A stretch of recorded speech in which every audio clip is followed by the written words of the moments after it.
Ball Boys? I'm Robbie Fletcher here with my good friend Davis Carbaugh. And NBA season started, people. Open your eyes. It's finally here. I'm so excited for so much. This is going to be a great season. I'm most excited for specifically this. You said Natalie. Yes, that's right. I'm excited for Kawhi Leonard press conferences. That's going to be the highlight of the season for me. But we started off the season well with Boston Philly last night. Yep, two of the best teams in the East going at it last night from TD Garden.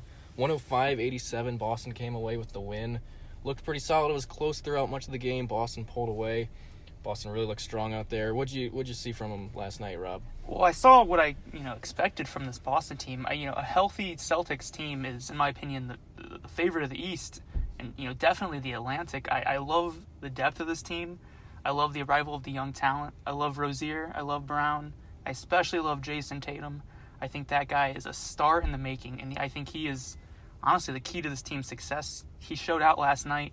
Shot 9 of 17 from the field, 23 points, and it's funny. I think this Celtics team is so good because they have so many weapons. I mean, you think about it. Gordon Hayward and Kyrie Irving, shot a combined 6 for 26, 17 points. They did not really play all that well coming back from injury, yet this team still shot 43%, and I'm buying on this team. I think this team is fantastic. And those, you mentioned Hayward and Irving, two of their stars. That's who they played without much of the year last year, and they had significant success. And the big reason for that, Terry Rozier, like you said, big time in the playoffs last year.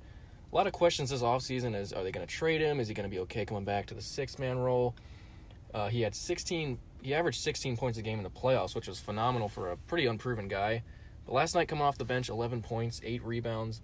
If he can settle into that six-man role, that's really a win-win for Boston. Rozier, that's a good role for him, and Boston having an electric guy like that coming off the bench, as we saw last night, and we're probably going to see throughout most of the season as their solid six-man, if not a starter when injury calls or whatever, again, like last year. It's like you said, he's so electrifying off the bench. He's like an Energizer bunny, He came out last night, and at some points it was, him and Kyrie on the floor, which I don't think Stevens really did much last season when they were playing, and I love the fit he presents to the Celtics team off the bench, and I'm buying. I really like the Celtics team a lot. They showed out last night. They played really well against Embiid, especially Horford. I mean, there was a couple plays where Horford got, I think, 2 blocks on Embiid, 5 on the night. They played really good double teams on him. There was obviously that big play. Rozier, blocked Embiid early in the first half. But I'm buying on the Celtics team. I really am a big fan of what they can do. I like Hayward back in the mix, too. He's a real diverse guy, the way he plays. You saw him rebounding last night. Really stretches the floor. And that's, they were good last year. They probably could have made it to the NBA Finals with the good guard talent they had and a lot of speed, a lot of young talent. Horford down low. But a guy like Hayward's an X factor. I mean, he can really just do it all. And it's sort of that's what they need if they're going to really challenge Golden State or really solidify as the number one team in the East. A guy like that can stretch the floor, rebound, steals, assists, everything. He's just a really talented player. And you have to think, how much of this is on Brad Stevens? The coaching is huge. I mean, with the guys they had last year, how far they made it, it's incredible. But I think what people forget is, it's one game of the season. We can't be jumping to conclusions, especially about the Sixers. Sure, and same thing, jumping with conclusions with Kyrie Irving. Obviously, 2 for 14 shooting, one for 8 from 3, but we all know that's not going to be a permanent trend. He's back, from the injury. He's back, got a new haircut. I really want to see if he can establish himself back as the lead guy and take that, because that was his team, before the injury, and I really want to see if he can kind of take it back. It's going to take a little while, maybe a month or 2 in the season, but solidify himself and prove that it's his team and be the star in the East.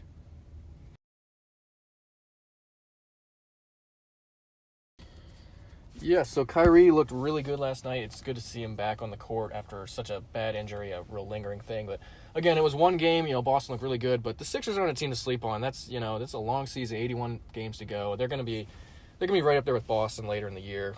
You look at what Embiid did: 23 points, 10 rebounds. He forced some shots last night. Looked like he was trying to do a little too much. And I think he really needs to either step up and just become the guy, or he needs to evolve and become a distributor as well, because Simmons is really stepping up as the team leader right now and just really the offense is running through Simmons last night against an elite Boston team. So moving forward, it's the dynamic between the two of them is going to be interesting to see who really steps up in that leadership role, because these tough games against Boston, you're going to need a guy to get the points when it's close. As we saw in the playoffs last year, no one could really do that for Philly.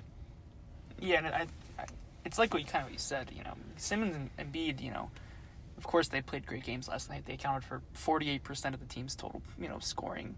But, after that, it seemed like there was a bit of a drop-off. They got some production out of Redick. Covington played well in spurts, but this team needs another guy to, complement those guys. And you have to be thinking, is that Fultz? And he really, struggled last night. He was, in 24 minutes, he was 2 of 7 from the field. Didn't make much of an impact. He wasn't much of a factor, to be honest. But, it's one game, and I think with consistent minutes, and also you have to remember, this is basically, his rookie season, Right. And I think, he's going to get consistent minutes if he stays healthy, and I think that guy is going to be a key factor for how far this team can go. Right now, it's a talking point around the NBA that, is Fultz a bust? Is Fultz going to step up and be a starter? Can he even, contribute? And again, that's an unrealistic expectation for him to just immediately jump right into that kind of role for a 20-year-old kid.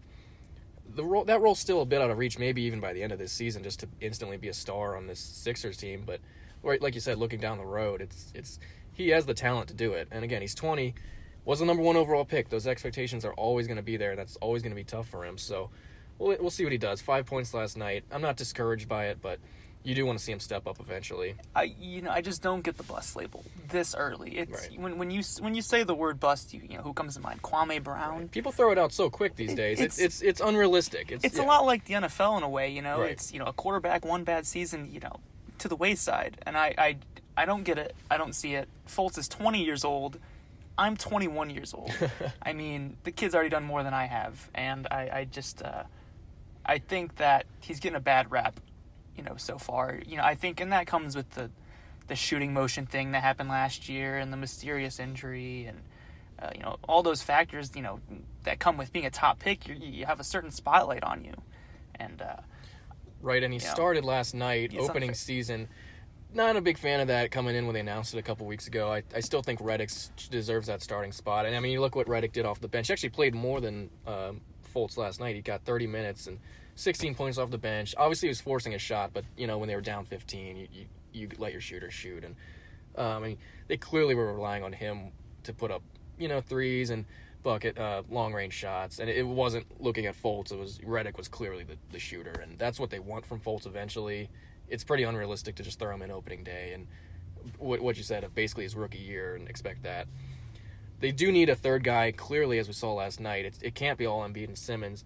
For me, it's Dario Saric, or as Kevin Harlan would say, Dario. We're still unsure about that. The TNT crew was doing a good job, but on the pronunciation, Dario Saric. I'm going to stick with Dario. I don't. It's funny because it's not like Harlan's calling. This is first Sixers game. He's calling, every playoff game. And we have nothing against Harlan. He's the best. He's the best in the world. I mean, he's the best. But yeah, Dario Saric. We were watching the game last night, and it was funny because you hear him say it like 3 times, Dario, and eventually, he's like, apparently this is how we were supposed to say it. And it's like you've been saying it differently the whole year. So. And yeah, but for me, that guy is Saric.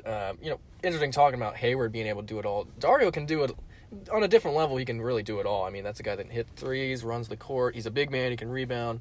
He passes pretty well. For me, that's the third guy they need to step up this year. Averaging 13 points per game his last 2 seasons. That's a good number coming from Europe. But I mean, this is the year I think if he really worked on his game, he could be putting up 20 a game. Really rebounding. He could be the big third guy because he was a first-round pick. Nobody.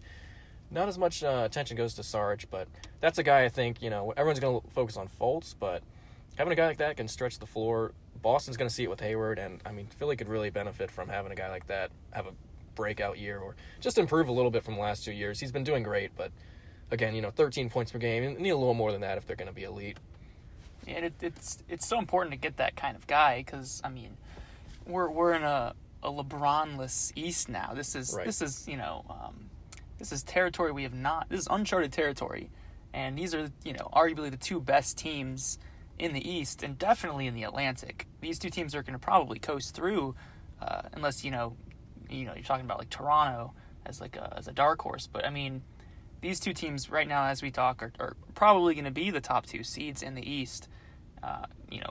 As most people have said, in the preseason. But it was interesting to see, the divide between the two last night. Boston came in, looked like the chemistry was there from last season in the first 5 minutes when they played Cleveland, with that full unit.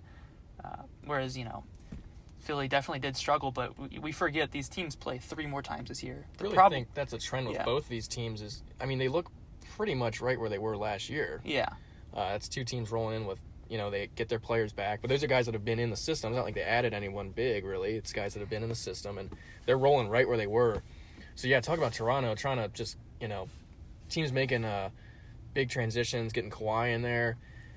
These Boston, Philly, it's going to be tough. I mean, these are guys that have been together, playing together. They were clearly the 2 best teams in the East last year, excluding LeBron and the Cavs, and they're just rolling off what momentum they had last year. And they clearly, Sixers lost by 20, but they had flashes of it last night. Both teams proved that they're still going to be pretty elite, and they're right where they were at the end of the year last year as contenders. And it's funny you talk about that. I want to hear your opinion. Do you think a Kawhi-led Raptors team is better than what they were last year with Casey and DeRozan and Danny Green? Well, it's tough to say. They're clearly the biggest question mark in the East, definitely in the Atlantic Division. Maybe biggest question mark in the NBA. Kawhi only played. We all know about Kawhi. 2-time All-Star, 4-time All-Defense. This guy's an NBA champ. He beat LeBron in the finals. He was Finals MVP. All the accolades are there, but he only played 9 games last year for the Spurs, and the Spurs won without him. It's not like they struggled heavily. It's not like that was his team per se. And you lose DeMar. That's a guy that's played his whole career with Toronto, all 9 seasons, lives and breathes Raptors basketball. 20 points per game in the last 5 years. I just don't know if losing a guy like that is the best move for a team right now that's trying to compete. Maybe down the road they can prove me wrong. It's going to take well into the season for a team with Kawhi to gel with Lowry and all the other pieces they have there. Yeah, it's funny. I think DeRozan, what you get with DeRozan is you don't have the same level player that Kawhi is on both ends of the floor, but you have to think DeRozan would have taken an extension, maybe even a hometown contract. He's been there so long. He loves that city, that fan base, and it was clearly heartbreaking when he got traded. And I think that what you lose with DeRozan is a possibility of coming away next season with neither of those guys. Kawhi is not guaranteed to stay with Toronto. As much as guys like Danny Green might say he's happy there right now, that it wasn't one of the places he wanted to be, and that's where he was shipped off to. I think he'll play really well this year, but it's so early to even talk about if he's going to be around this team. The reactions to the trade, like you were saying, how DeRozan was devastated. The reactions to the trade tell it all. DeRozan just devastated to leave the team he's played his entire career with, and Kawhi just kind of, not disinterested, but he knows that he's looking at LA, he's looking, the reactions to the trade tell it all. Does Kawhi really want to be there? Is he buying into this? And it's, rolling in with a new coach, it's just a lot of question marks. But with DeRozan, as much as I love him, here's the thing, he's consistently going to put up his numbers, he's going to be a great player, but look at what they've done in the past. Has it ever been enough, first round, second round? So as much as I love DeRozan, it's like, maybe getting an elite guy is what they needed, but it's hard to say. And people forget, last year Toronto came out of the regular season number one seed. Yeah. They were the top record. They had the top record. That team looked fantastic early in the year. Midway through the season, they looked like they could be a LeBron Cleveland team. And they go into the playoffs, and what do? They lay a humongous egg. Any team that can trade an all-star and fire the coach of the year because they couldn't beat LeBron. That I'll respect it. That they're trying to win. They're done with being a mediocre team, and if that's what they saw in DeRozan, so be it. But it's just tough to say with a guy like Leonard who might not even be there next year. But they have him this year. He's one of the best players. He's finally healthy, and I think a guy like that is huge. A defender, unstoppable like that. A guy who you can put in and guard a LeBron or a George. He's good enough to do that, and I think that's big. But it's going to be a big question as to if this team can keep up with Philly or Boston. They do have some good supporting guys there, but I really don't. compare him to Boston, even Philly, it's tough. I mean, you said Danny Green played with Kawhi in the Spurs. That's one piece I do like. They brought him in. It's a guy that knows how to play with Kawhi. Great bench shooter. Valanciunas needs to step up. 12 points per game alongside Ibaka. Ibaka turning 29. I mean, these guys aren't young. This is not a young team, so they really need to prove it.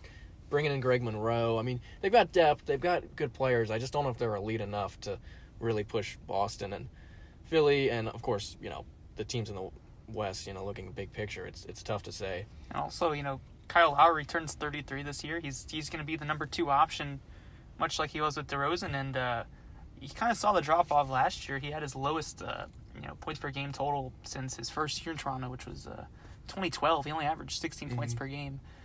Certainly not bad, but Kawhi's gonna need all the help he can get, and that's a big question mark. Is Kyle Lowry still gonna be the player that he was at his peak with Toronto? But Nick Nurse certainly has his hands full. New coach Nick Nurse, replacing Dwayne Casey. He was the assistant for Toronto since 2013. He's going to try to find an identity for this team.